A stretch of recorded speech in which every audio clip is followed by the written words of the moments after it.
सामने खड़े तो कह रहे हैं कि भैया ये नारद तो बड़ा अभिमानी, तुम लोग तो जरा सा ज्ञान हो जाता है उसी पर भूलने लगते हो। और वो है क्या जो अभी मास्टर साहब बता गए, अदृढ़ ज्ञान है, और उसमें भी बाधाएं दूर नहीं कर पा रहे हो। अदृढ़ ज्ञान की भी जो विघ्न है उनको तुम छाती से लगाए फिरते रहते, विषयों का चिंतन, विषयों में व्यवहार, ये सब छाती से लगा चिपका रहता है, उन्हें तुम विघ्न नहीं समझते। तुम विघ्न इसको समझते हो कि आज नौता आएगा, आज सत्संग नहीं जाएगा, ये विघ्न कुछ नहीं है। हमारी बात समझ में कि नहीं आ रही? तो नारद हाथ जोड़ के जानते हो क्या कहते हैं? नारद कहते हैं कि हे प्रभु, अपने भाई को गुरु मान करके कह रहे हैं, हे प्रभु, औरों को तो 3 ताप चढ़े रहते हैं, कौन कौन से? दैहिक, दैविक, भौतिक, लेकिन तुम्हारे इस नारद को 6 ताप चढ़े रहते हैं। फिर 3 ताप कौन से अलग से? एक तो विद्या का अभिमान चढ़ा रहता हूँ कि नारद के समान तीनों लोक में कोई विद्वान नहीं है, ये ताप मेरे ऊपर क्या रहता है? चढ़ा रहता है। ठीक है, ये अलग से है ताप के नहीं। और आज जो है सारे कलयुग में आचार्यों को चढ़ा है कि नहीं चढ़ा? हम तो रोज इसमें वार्ता सुनते हैं, सब अभिमान पूर्वक वार्ताएं। एक प्रश्न वाचक भी अभिमानी होता है और उत्तर देने वाले अनुत्तराचार्य भी अभिमानी, और अभिमान से टकराता रहता है, सॉल्यूशन किसी के पास है नहीं। एक वेदांती गए होंगे हमारे मास्टर साहब जैसे, संत का नाम नहीं लेंगे क्योंकि वो आजकल ज़्यादा पूजनीय है, सारी जनता हम ही पे चढ़ बैठेगी। तो पूजनीय संत से पूछा कि मेरे गुरुदेव ने मुझे बताया है कि मैं ब्रह्म हूँ, अब मुझे समझ में नहीं आ रहा महाराज मैं ब्रह्म कैसे? तो उन्होंने समझाया कुछ नहीं, फटकार दिया उसको, जीव कभी ब्रह्म नहीं हो सकता, जीव कभी ब्रह्म नहीं हो सकता। अब समझो, ऐसे महात्मा जो आज जगत पूजनीय हैं वो कह रहे हैं कि जीव कभी ब्रह्म, तो बताओ ऐसा ऊपर का खेल के नहीं है? वेद के उस रहस्य को कोई जानना चाहता है? जबकि हमारे आदिगुरु शंकराचार्य स्पष्ट शब्दों में कह रहे जीवो ब्रह्मो, जीव ही ब्रह्म है, ब्रह्म ही जीव है, दो हैं ही नहीं। जीव ब्रह्म होने के लिए ही जीवत्व को ग्रहण करता है। तो इस प्रकार से अपने दोषों को ग्रहण करना ये महानता हो। नारद जी अपने दोष बता रहे हैं, तब जाकर के सनत कुमार सनत नंदन ने उनको ज्ञान दिया। तो इस प्रकार से जो है इस अज्ञान रूपी जो है ईंधन को हम अपनी ज्ञान अग्नि के द्वारा पहले तो इसको पैदा कर, फिर इस ज्ञान अग्नि के द्वारा इसको जो है जला करके राख कर।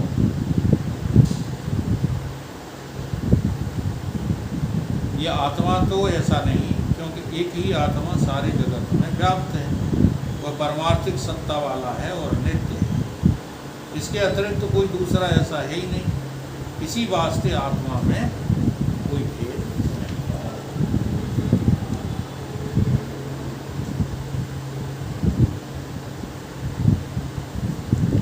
जो वस्तु किसी काल में है और किसी काल में नहीं है, वह वस्तु काल परच्छेद वाली कहलाती है। ऐसे ही घटपटाद पदार्थ ही है।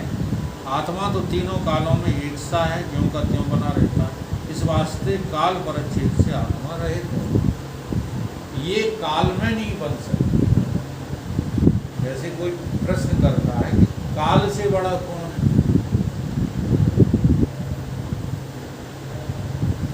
Who is the supreme power of the काल? काल से बड़ा कौन?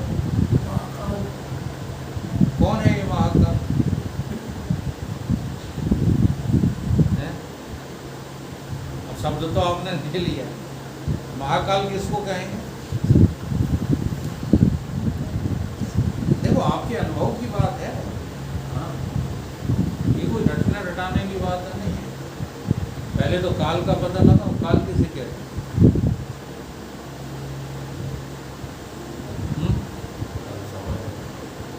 अरे भाई ये तो देखा ही रहे हो, तुम्हारे दादा परदादा सब खत्म हो गए कि नहीं? किसने कर डाला? काल ने। तो काल तो आपकी समझ में आ रहा है, अरे आंखों से नहीं दिखता है, लेकिन बौद्धिक नेत्र से तो दिख रहा है काल। इसको क्या कहते हैं? काल। ये वाला काल प्राण तक को तो खा सकता है, और प्राण के ऊपर फिर इसका बूता नहीं है। प्राणों के बाद इसका कार्य क्षेत्र खत्म। अब इस काल को भी कौन खा जाता है? इस काल को भी कोई खाने वाला है कि नहीं है? कौन है?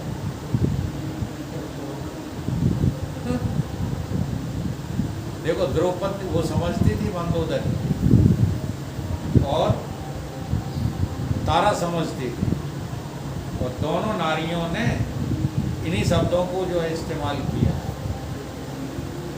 अभी पता नहीं कौन ने कहा, कहिए एक चौपाई तो याद है मुझे, जो कालहुकर काल भयंकर सुमरे है ताहे शारदा शंकर। जिसका शारदा भी और भगवान शंकर भी, हाँ, जिसका सुमरण करते हैं उसका नाम क्या है? महाकाल। इधर तारा ने भी कुछ कहा है, शायद मंदोदरी का वाक्य है। मंदोदरी का है, आपकी चौपाई है, तासों बैठ का होने कीजिए, उससे हमें कुछ नहीं है। मंदोदरी काल के विषय में जो मंदोदरी का है, मंदोदरी का है, नहीं तारा ने भी कुछ कहा है।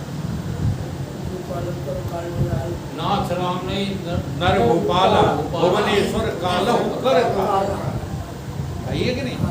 भुवनेश्वर कालहुकर, तो इस काल को भी कोई खा जाता है, वो कौन है?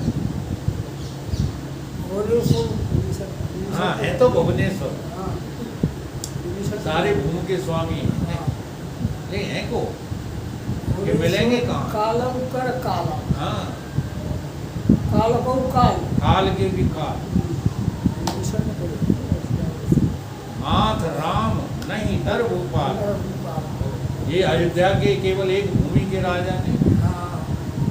भुवनेश्वर, जितनी भूमियों से मतलब है, जितने नक्षत्र हैं, चंद्रमा, सूर्य, तारे, जितने भी हैं, मंगल ग्रह, राहु ग्रह, शनिचर, जितने भी ग्रह, भुवनेश्वर कालहुकर काला। ये है को जरा बता दे जल्दी से बताओ।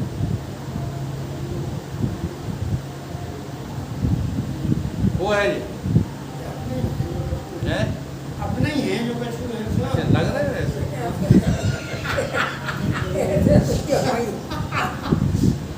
तो वेदांती लोग जो रटे तो बैठे हैं, चाहे वो कोई और नहीं, हम ही हैं।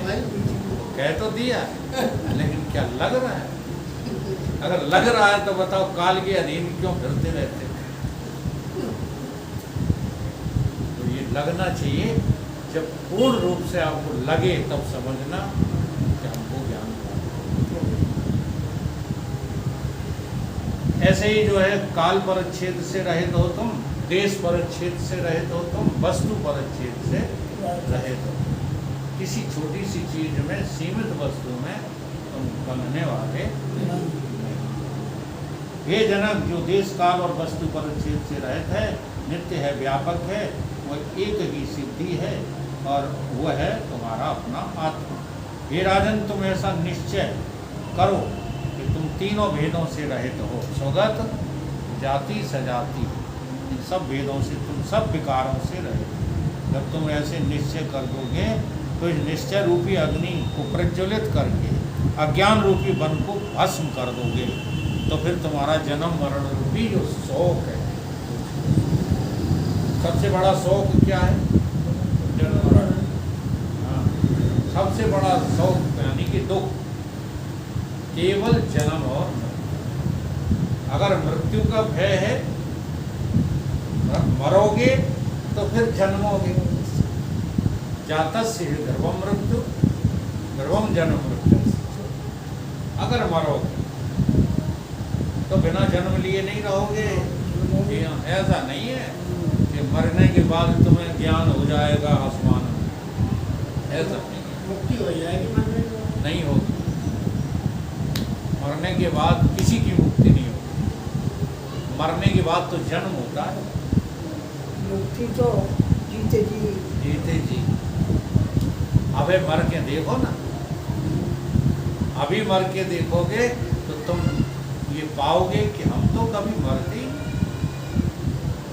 अगर तुम मरते नहीं हो तो जब तुम्हारी ये देह पात होगी तब मरोगे। देखो, जो मरेगा सो जन्मेगा। ये तो झूठी बात है कि मरने के बाद मुक्ति होगी। हाँ? मुक्ति में से चेतता था। अगर तुमको मुक्ति चाहिए तो अभी चेत जाओ। चेततात, कितने बढ़िया शब्द बोले। हे तात, हे बंधु, हे सखा, अभी चेतन हो जाओ अगर मुक्ति चाहिए।